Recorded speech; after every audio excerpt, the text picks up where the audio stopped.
안녕하세요. 보안쟁이 PR입니다.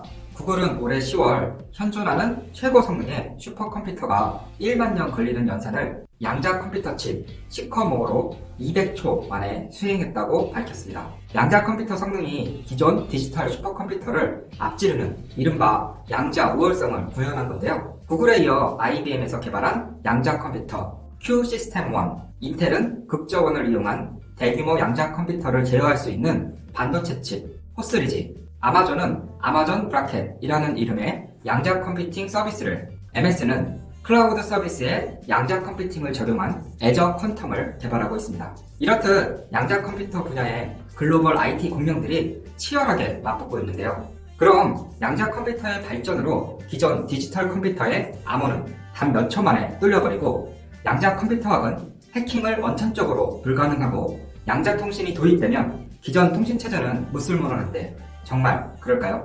오늘은 양자 컴퓨터, 양자 통신에 대해 알아보고 양자 통신이 도입되면 해킹이 사라져 정보보호 전문가들은 길바닥에 뒹구는 실업자가 되는지 그 이야기를 해보겠습니다. 오늘은 할 게 많으니 빠르게 시작해보겠습니다. 시작하기 전에 용어 통일을 먼저 하고 시작해야 하는데요. 복잡하지만 최대한 이해하기 쉽게 떠들어 볼게요. 첫 번째, 양자 컴퓨터의 중첩, 얽힘, 불확정성. 양자 컴퓨터를 이해하려면 양자에 대해 우선 알아야 합니다. 양자, 퀀텀은 에너지를 가진 최소 단위의 알갱이를 뜻하는데요. 양자는 하나의 양자가 동시에 여러 가지 상태를 갖는 중첩, 짝을 이루는 양자들이 먼 거리에서도 같은 상태를 유지하는 얽힘, 측정하는 순간 상태가 바뀌는 불확정성 등의 성질을 띱니다. 여기서 양자 컴퓨터는 중첩 성질을 활용하여 동시에 여러 상태를 갖는 사기캐와 같은데요.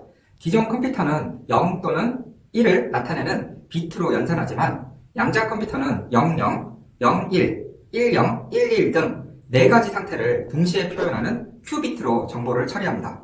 예를 들어 보안둥이님들과 양자 컴퓨터가 동전 던지기 내기를 한다고 가정해 볼게요. 보안둥이님들은 앞면 아니면 뒷면 하나를 선택하면 50% 이기는 게임입니다. 하지만 양자의 중첩은 앞면, 뒷면 두 가지의 경우의 수를 모두 가지기 때문에 100% 이기는 게임을 하게 됩니다. 예컨대 입력값이 16개일 때 4비트 컴퓨터는 16회 계산하지만 4큐비트 양자 컴퓨터는 단 1회로 계산이 끝나는 거죠. 여기서 큐비트를 8큐비트, 16큐비트, 32큐비트로 늘린다면요. 상용화된다면 기존의 비트 컴퓨터와는 태생부터가 다른 완전 사기캐와 같은 엄청난 기술입니다. 그럼 두 번째, 양자 암호 통신은 왜 나오게 되었을까요?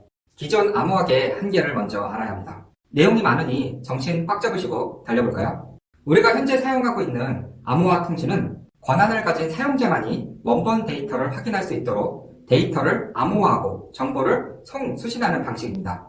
수신자는 암호화된 정보를 읽기 위해서 키가 필요한데요. 키는 0과 1, 무작위로 배열된 디지털 비트열로 만들어줍니다. 이 키를 입력하면 수신자는 원본 문서를 읽을 수 있고 키를 입력하지 못하면 문서를 읽을 수 없는 거죠. 이 키는 암호화된 정보, 금고를 열 수 있는 권한을 가진 송신자와 수신자에게 주어진 열쇠라고 이해하시면 되는데요. 금고를 잠그는 행위를 암호화라고 합니다. 잠긴 금고를 여는 행위는 복호화라고 부르죠. 그렇다면 금고를 풀고 잠그는 데 필요한 키를 송신자와 수신자가 안전하게 나누어 가질 수는 없을까요? 과거에는 한 곳에서 키를 생성한 후 이를 오프라인으로 전달하는 방식이 안전하다고 여겨졌습니다. 그러다 전달 과정에서 키를 분실하거나 키를 가진 사람을 납치하는 방식 등으로 암호를 쉽게 풀어버립니다. 또 키를 만들고 이를 전달하는 과정에서 발생하는 물리적 시간과 비용이 들면서 비효율적인 방식이라는 지적도 나왔죠. 이를 키분배 문제라고 하는데요. 이 문제를 해결하기 위해 공개키 방식 혹은 비대칭 키 방식이라고 부르는 방식이 등장합니다. 공개키 방식은 시스템을 통해 암호화와 복호화를 서로 다른 키를 분배를 합니다. 금고를 잠그는 열쇠와 여는 열쇠가 다른 형태로 소인수 분해를 이용해 만드는 RSA라는 공개키가 대표적인 암호화 방법이고요. 1과 자신 외에는 다른 약수가 없는 소수 2개를 곱하고 그 곱을 원래의 수로 분해하는 방식입니다. 듣기만 해도 뭔 소린지 어렵죠. 이처럼 복잡하게 만들다 보니 암호의 역추적을 방지할 수 있었습니다. 때문에 RSA는 현재 은행 및 쇼핑몰과 같은 전자상거래를 비롯한 많은 영역에서 사용 중인데요. 지금까지 안전하다고 믿었던 RSA 공개키의 보안은 최근 포털 사이트와 은행 사이트 등에서 대규모 개인정보 유출 사건이 터지면서 물음표가 뜨기 시작합니다. 이 방식도 해킹의 위험으로부터는 자유롭지 못하구만. 사람들은 그렇게 인식하기 시작한 거죠. 1979년 개발된 최초의 RSA 방식은 당시 428비트의 키를 사용했습니다. 당시에 이 암호 기술을 해독하기 위해 4만조 년이 걸린다고 알려졌습니다. 이후 컴퓨터 기술이 비약적으로 발전하면서 1994년에 이르러 3개월로 단축됩니다. 이때 보안 전문가들은 고민하기 시작합니다. 빨라져서 좋긴 한데 컴퓨터 기술이 발전하고 암호 분석 알고리즘의 방법이 진화하면 누구라도 마음만 먹으면 이를 해킹할 수 있다는 생각이 든 거죠. 이 같은 고민은 보안 관련 기업과 학계에서 안전한 키분배 연구 개발로 이어지게 만듭니다. 오랜 고민 끝에 해답으로 등장한 기술이 있는데 이게 바로 양자 암호 통신입니다. 세 번째, 양자 암호 통신은 양자 역학적 원리를 이용하여 암호 통신용 비밀키를 분배하는 기술, 즉 양자 암호키 분배 기술을 사용합니다. 양자 암호키 분배는 기존의 암호 통신처럼 정보에 대한 암호화, 복호화를 거치는 방식이 아닌 원거리의 두 사용자의 동일한 랜덤 비트열, 비밀키를 가지는 방식입니다. 비밀키 생성을 위해 정보를 주고받는 과정은 양자 상태에서 이루어지며 이 과정에서 양자 기술, 중첩이 적용됩니다. 앞에서 이전 통신에서는 정보를 전송하기 위해서 디지털 비트인 0과 1을 이용한다고 이야기했습니다. 반면 양자 암호키 분배에서는 정보 전송을 위해 무엇을 사용한다고요? 네, 큐비트를 사용합니다. 큐비트는 디지털 비트와 달리 동시에 여러 가지의 값을 가질 수 있는 중첩 상태가 가능합니다. 이를 통해 제3자가 전송 중인 양자의 정확한 정보를 취득하지 못하도록 방지할 수 있게 되는 거죠. 데이터가 중첩이 되니까요. 이해되시나요? 또한 양자는 짝을 이루는 양자들이 먼 거리에서도 같은 상태를 유지하는 얽힘으로 동일한 양자 상태를 한쪽만 복제할 수는 없습니다. 예를 들어서 입자 A가 있고 입자 B가 있습니다.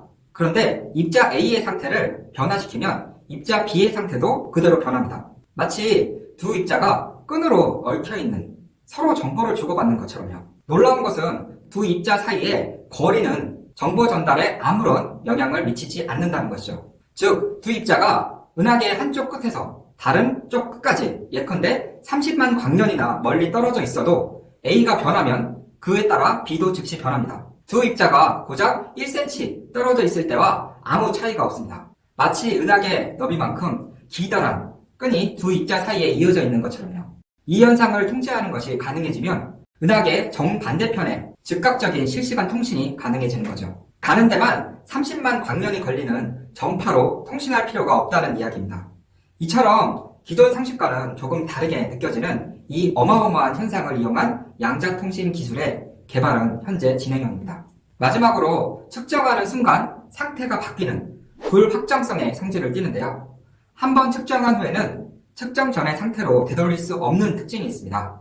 그 특징을 이용해 양자 암호키 분배 과정에서 도청이나 해킹을 시도하면 반드시 발각됩니다. 도청자가 키의 정보를 탈취하기 위해 양자 상태를 측정하고 나면 송신자가 공유하게 되는 서로 동일해야 하는 한 쌍의 랜덤 비트열에 QBER, 퀀텀 비트 에러 레이트라는 오류가 발생합니다. 시스템에는 QBER을 통해 도청자가 가진 정보량을 추적할 수 있고 최종 비밀키를 폐기하고 다시 생성할지를 파악합니다. 다시 말해 최종 비밀키는 도청의 위협이 없는 상태에서만 생성되기 때문에 도청이나 해킹에 대해 걱정하지 않아도 되는 거죠. 지금까지 양자 암호 통신에 대해 이야기 드렸습니다. 네 번째, 양자 암호 통신이 상용화되면 양자 암호 통신이 적용될 경우 우리를 두려움에 떨게 했던 해킹과 정보 유출 관련 사건들이 상당 부분 해소될 것은 팩트입니다. 그러나 언론에 기사화되고 있는 것처럼 해킹이 사라질까요? 대답은 절대 아닙니다. 정보보안에서 100%는 없습니다. 100%는 공격자, 방어자 모두에 해당됩니다. 또한 현재 기사화되는 내용은 암호학의 연산을 빠른 연산으로 패스워드를 연산하여 답을 찾는 것에 집중되어 있습니다. 무슨 이야기냐면 암호학 키가 1, 2, 3, 4라고 가정을 해볼게요. 그럼 기존 컴퓨터는 1111, 1112, 1113, 1114 등등등등의 경우의 수를 모두 대입하는 블루투포스 무작위 대입법을 사용해야 합니다.